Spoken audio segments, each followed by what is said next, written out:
It's all good. So we gonna get into my first question. My first question is for you is where you from and how did you grow up? Where I'm from. I'm from St. Louis, Missouri. I was born and raised, basically. I always say Bell Fountain. Could say I'm from the west side like the rest of the gangsters because that's where my grandma lived at. And, I spent the weekends over there. We lived with her till about to start kindergarten. So I would say I'm from the west side. But then y'all be like, it's two sides. So I'm from Bell Fountain. I went to Riverview from kindergarten to 12th grade. I grew up. I grew up as a sweet young girl, very shy, mal-mannered. Just your typical nerd. Hmm. Believe it if you want to. I am a reformed woman, so I don't talk much about my past, but I really do believe that it can be inspirational to somebody else. So to keep it 100 with you, I was a mess.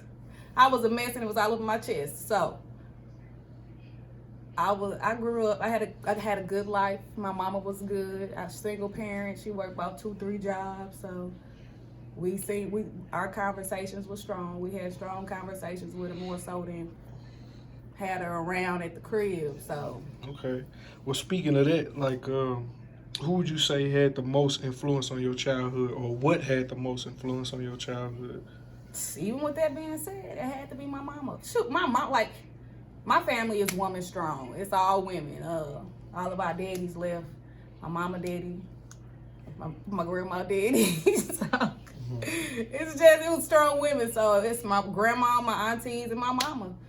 Mostly my mama and my grandma, since that's where I spent most of my time between the two. But even though my mama worked 3 jobs, she did what she had to do to support us. Cause I can't say we moved over in Bell Fountain when we was probably one of the first black people in our neighborhood. Mm-hmm. So every neighbor across the street, every angle was white, and then we came and they left. So you know how they go. And you say so it was you, your sisters, and your mama.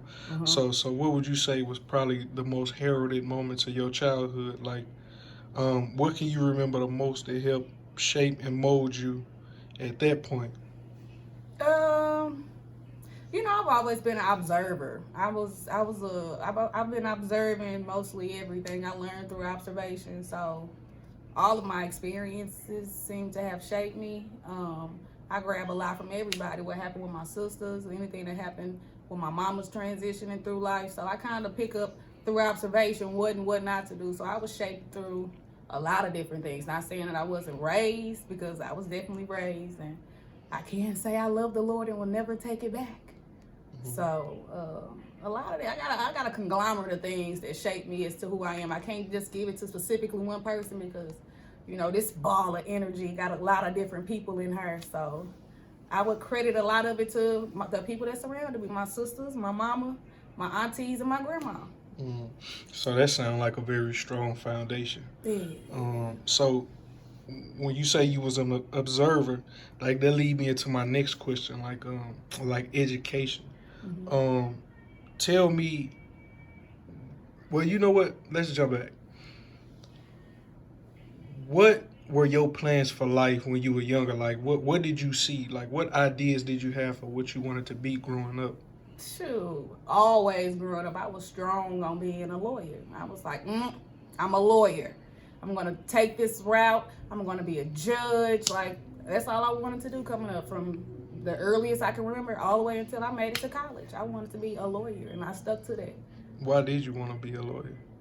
Well, I used to think my grandma was a judge. My grandma, she was a mayor in her municipality over in Belden Village Hills on the west side. You know what I'm saying? I guess that's the west side. I don't know, whatever side. It'd be a couple of them. But she was a mayor over there. But, they had court. So on court dates, we spend a lot of time in the city hall with her. So on court dates, she'd be up there. Boom. You get ticketed. You fine. Why you do that? Like, I was like, oh yeah, I like this. I like that. So I thought that was my mind telling me she was a judge. And I know you have to be a lawyer before you become a judge. So that's where I picked it up at. And she wasn't even a judge or a lawyer. Right. So you say that. I know you kind of transitioned into education. Tell me how you got into education because you are a business owner now.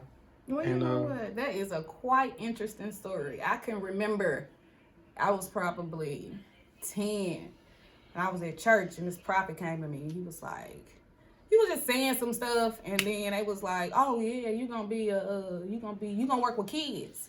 You gonna be a teacher. You gonna really rock this education thing." And I was like, "This a false prophet. He don't know what he talking about. He lost because I'm gonna be a lawyer. Well, maybe." And then I tried to thin it out because I be talking to Jesus, and I be trying to listen and stuff. So I was like, okay, well maybe God mean I'm gonna be a lawyer working with DFS, like kids that's been abused and stuff. So that was my mind. I was still going. I was like, okay, boom. I made it to what I wanted it to be instead of listening to what the prophet said. And boom, I turned out. I went to school. I went to TSU on pre-law and it was a pre-law major.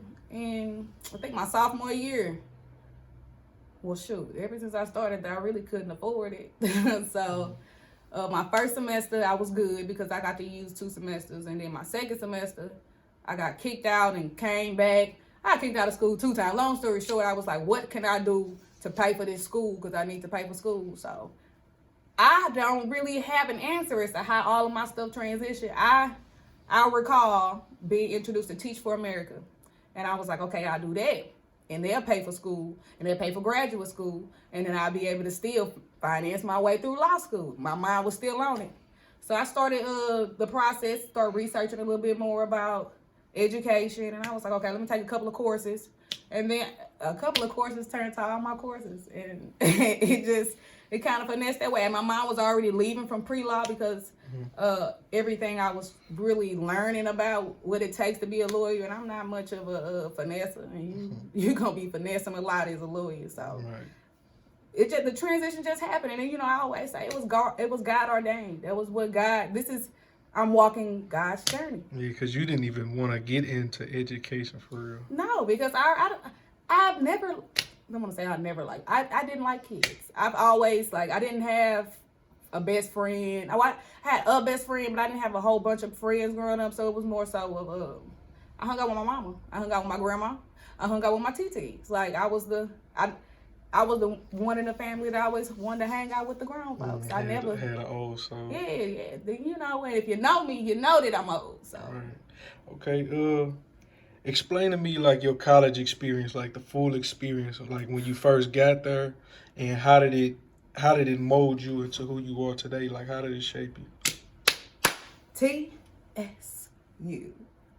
Hella lame. But look, when I say I'm so grateful for that place, when I do say I've been in Riverview from kindergarten to 12th grade, that's all I know. All the people I know, everything I know about us, it came from my small family and Riverview. So I can say leaving Riverview, it wasn't many people that I can say knew what they wanted to do in life. I didn't have I wasn't surrounded around a lot of black people who wanted to be lawyers or who wanted to be doctors, who wanted to be just successful at something that push them forward or set up their life.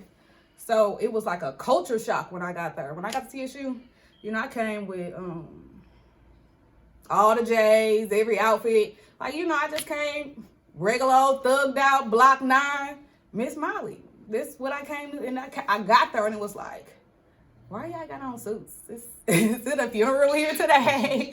Or why are we dressing up like this to go into class? And I was like, okay. And I got to more understand, you got to dress the part. You talking about you want to be a lawyer. You up in here with your J's, your flip-flops and socks, because that's what I wear all of the time.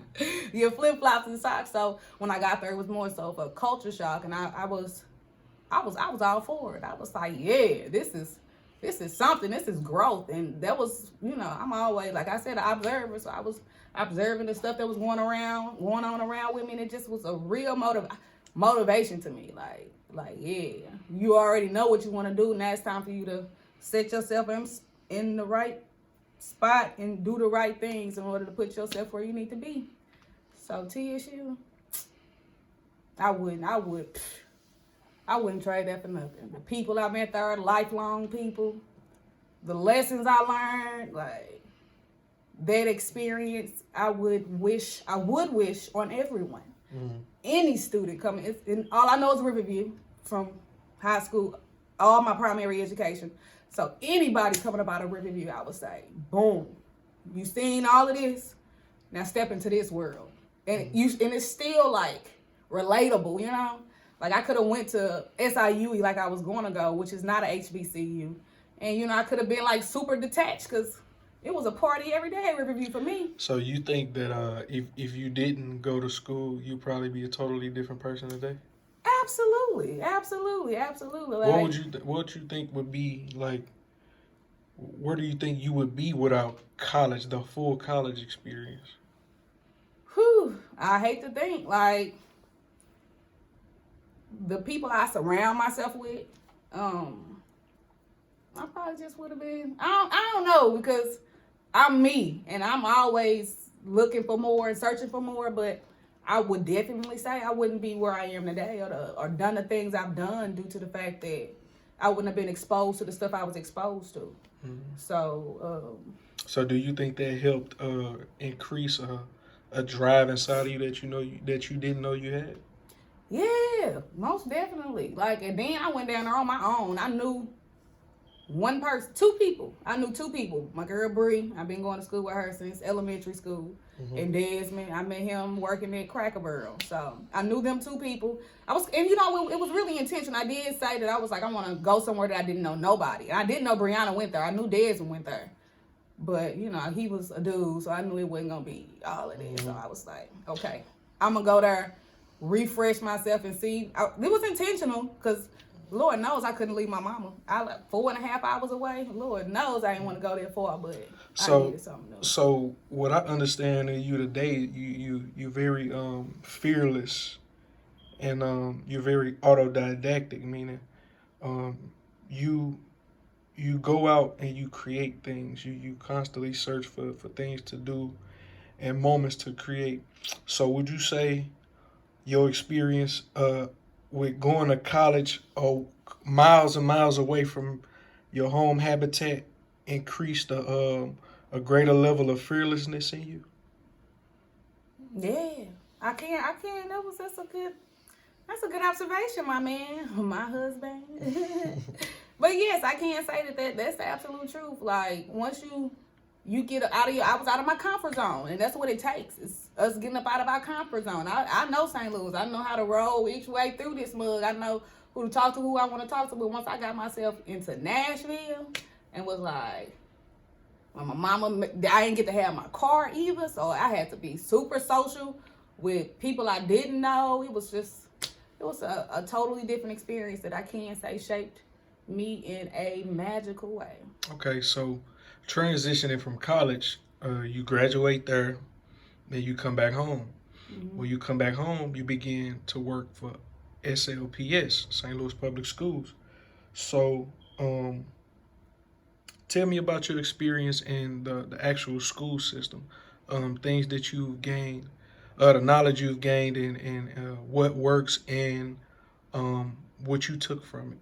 Okay. Well, first thing that come to mind when I say this, I mean this. I wasn't ready at all. I taught in Nashville, Metro Nashville Public Schools. I had a pre-K classroom, and those kids were so eager to learn. Like, it was like, boom, I'm sitting down. What do you have for me today, Miss Thomas? I used to be like, I got this and this and this. Real nigga got to SLPS. Woo! Oh my God, I was not ready. I came in with this like, all right, y'all, let's get it cracking. Let's get it started. But the dynamics was much different for me. I got in that classroom, boy. Them kids was like, boo, we not here for you. We here to catch up, sit back, relax. So it took me some time to be like, whoa, what is this? What am I in? It was just me, my first year teaching, class of 31 students. No help, by myself, second grade, I guess they was 7, 8 year olds, 6 and 7 year olds. Oh my God. But then they were city kids. So, you know, like I said, I've been in the county all my life, and I've always been an advocate. Ain't no difference between city and county kids. Baby, it's a difference. It's a difference. So once I unlearned what I was taught in Metro Nashville public schools, which was more so of the moderate way to do things, just, you know, teacher, by the book type stuff, I had to really get down, because I was up in there, all right, friends, y'all, we're going to do this, this, and this. And they was looking at me like, okay, little white girl, go on do your thing. But while you doing that, we going to be talking. We going to be playing. We going to fight. And then we going to get back, because we going to do all of this while you think you about to sit up here. So I was like, not on my watch. So I just had to peel back a couple of layers and snatch Missmollie out that bag. So it sounds like you built, you learned how to deal with children there. And it sounds like they kind of help build character into going into your next venture. So I would ask you, do you feel like that journey through SLPS kind of gave you the courage to, like, what was your mindset going through that because eventually you wanted to branch out and do your own thing. Yeah, I had a whole nother plan. Like, I gotta get up out the classroom. Well, my mind. Well, to answer your question about my mindset, it was like I was mind blown, but I appreciate that experience, because even though it was super tough and it was just unexpected, I was like, okay, you gotta figure it out. You're not gonna give up. You're not quitting. And they not about to run over you. So what you gonna do? So I just, like I said, I pulled Missmollie out the bag, and I was like, look. This is what we gonna do. This is how it's gonna go. And anybody have a problem with it, this is gonna be the consequence. And they look like, oh, this TT. This ain't T. Then I was auntie then, because they understood, like, you have to meet people where they at. And I'm not saying, oh, you need to talk to them any kind of way. You need to talk to them like this to get their attention. They just need to they need to understand. Let me take all that back. They want you. They wanted me. They wanted 100% of me. And I was giving them 30% of Missmollie and 70% of what I learned of how to teach. So I gave them 100% Missmollie, like, boom, this is it. This is what we're going to do. This is how we're going to do it. We're going to have fun with it. But you clown, you show yourself, I got to call your mama. And, you know, it's going down. Once I start being Missmollie, that opened the gate for everything. When I say my first year, I showed out my first year. I hit some statistics that was like mind blowing to HR, to where they came down and was like, how can your kids test in the 10th percentile? And these are like, you the top 10% of the whole district. And St. Louis Public Schools is the largest district in Missouri, period. So they came down, you know, I observed my room, had a lot of people in and out. And by the next year, I was lead teacher. I was teaching professional developments, all because I decided to be me with them. Okay. So my next question would be, is that the moment where you realize, okay, I need to start something of my own, because now I got the formula, the way that I like to do things, and I can see me taking this and advancing it to the next level, doing it my own way. Because you getting the accolades and stuff like that now. As you say, you got people coming down, you hitting new records that, you know, maybe they haven't seen before. So what was the moment where you said, okay, I got the courage enough to go and start my own? Well, you know, with a little glory come a little hell. So my second year, after they positioned me to be the lead teacher over all the segment, over the third and fourth grade team, because I moved to third grade then. And they came up with a new curriculum called Engage New York. And that mode was scripted, like, to the T, to the T, to the T. And you know what?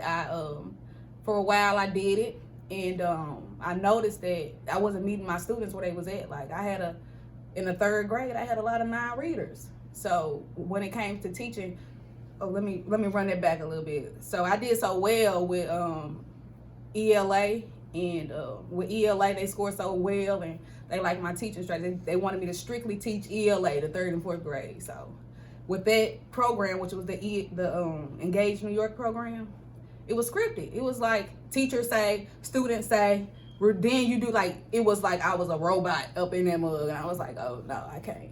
So then I did it, but I just put a little my spice on there. I didn't say everything verbatim, but I did hit each point. But then it started moving so fast. You had day by day, it started moving so fast that my kids couldn't keep up. So with me having so many non-readers, I'm like, okay, well, I need to slow this down. And they were like, nope, stay on track. Use your pacing guide. You have to be on track. Wherever they are is where they are. In my mind, like, no, they have to learn this. So my mind telling me, these are, and what I see kids as is people. People mostly see kids as all they little kids. I see them as all these are people. These are adults, young adults. I'm shaping them into what they gonna be, and I'd be doggone if you could live to say I was your teacher and you can't read. So with them asking me to keep on the pacing and me like giving them pushback, like no, it was causing a lot of friction, and all I got is my education degree. So I was like, look, you ain't gonna lose your credentials, and you definitely not gonna fail these kids. So it's time for you to go. And, I prayed. I was like, oh, what am I gonna do? I'm just not gonna switch districts because these are my kids. So that's where my idea of Kingdom Care came. I was like, first of all, if they were all in third grade, second and third graders, even some fourth graders I had, and they couldn't read. So I'm like, what can I do? Because this is unnecessary. So I felt like I needed to go to the lowest level of education there is and get it cracking with starting reading. So that's how Kingdom Care Early Learning Center came into fruition. All right. Okay. So I'm gonna ask you, since now you're an owner of Kingdom Care, as you said, give the address to that place. 10451 Royal Drive. It's in Castle Point, Missouri, and the zip code is 63136. Okay. So, what does ownership mean to you? Well, you know what? Starting this journey, none of that registered with me. Like, oh, you starting your own business, you about to be an owner, you about to do your own thing. I knew that. Well, my mind was, you got kids in this world that need to know how to read. You need to build a curriculum. You need to see where you need to start. So once I really got started, because like I said, this whole thing was God ordained. So once I was like, okay, early learning center, that's what I'm gonna do. Stuff just came to me. I didn't have to go search, and even though I searched, I looked, but stuff just dropped in my lap to put everything in line. Like, boom, here go a building. It's been sitting here 3 years. Everything, baby. I ain't have to buy nothing. Not a table, chair, cot. Jesus just said that in my lap. That's how, like, the little stuff like that just let me know, like, boom. This is what you're supposed to do. This is your purpose. The same building. Don't worry about paying rent till you get there. Like, it was just, everything was just set in my lap. So I didn't have a time to register with, oh, you about to be a business owner until, I got all of my inspections passed and the business part set in. I was like, oh, Lord, have mercy. Ownership is a lot. It's a lot. And anytime I hear about people talking about ownership and entrepreneurship, it's more so of, oh, you making your own schedule, nobody telling you what to do, you on your own time, you accept what you want to accept. It's not that at all. It's not that. Let the white man tell me what to do, Jesus. Because if I had a blueprint, Lord knows I'd be so much further. But ownership, entrepreneurship is not what people make it out to be. And I've always been the type to learn on my own anyway. You can tell me something, but if I don't learn through observation or something hands-on, it's all to the side. So when I say jumping into this business thing, that's a hard job. Ownership is a hard job. Like, I'm at the top. And I'm trying to do everything at the bottom because I'm still a teacher at heart. That's what I am. I am a teacher. I don't want to be anything else but a teacher at that moment. But when I got to step out of teacher mode, not in the classroom at all, not teaching at all, you are running a business here now. So yeah, ownership is a quite different experience than what I thought it would be, and I'm not taking away from it because I love it. I'm almost 3 years in March. Wow. 3 years in 2 months. That's crazy. I never said that out loud, but yes, 3 years in, I've kind of, I got the game. I got the game. That's dope. So you got a very resilient story, a very inspiring story, and everything that you do sounds very intentional. Especially once you sit back, observe, and then you realize certain things. It's like you get active on it once you find that gem in your mind. So I would ask you, you have a very unique name, Missmollie. You know what I'm saying? That's already one of a kind. But what do you want your legacy to be when people think of Missmollie? Woo! I was hurt. I don't know. When I think about my legacy, I really I just start thinking about my kids, kids. I don't, I would hope to have made an impact on the world, but my family being straight is what matters most to me than anything. So when I think about, run me that back, because I lost it. I'm gonna ask when people hear your name, what do you want your legacy to be? My legacy to my children, my legacy to my offspring is like grandma, mama, great granny, TT made it happen. Like she made it happen, and it didn't come from just doing nothing. It didn't sit in my lap. I made it happen, and I was intentional about it. So for my legacy to be left behind, I would love it to be work. Do the work. Do the work. And when people see this, of course, you got a lot of people that love you, whether you realize that or not. So, thank you. If you could give something to somebody that's out there listening, that's out there watching, what would you say are the keys to your success? Or what do you think the key to success is? The same as my legacy, y'all. You have to do the work. It's so easy. Oh, it's so easy. Especially when you get some money, when you start actually making some money, it's so easy to fall into doing nothing. Work is never done. You have to do the work. You can't look for nobody to hand you stuff. You can't look for people to support you. You can't look for people to have your back. It's up to you. You the only person that can make those successful keys. You're the only person that can put it in the lock and open it. And it take work putting it in the lock. It ain't gonna turn the first time. It's gonna halfway turn. It's gonna do a little bit something different. But the goal is to not give up and do the work. Do the work. All right, I like that, Will.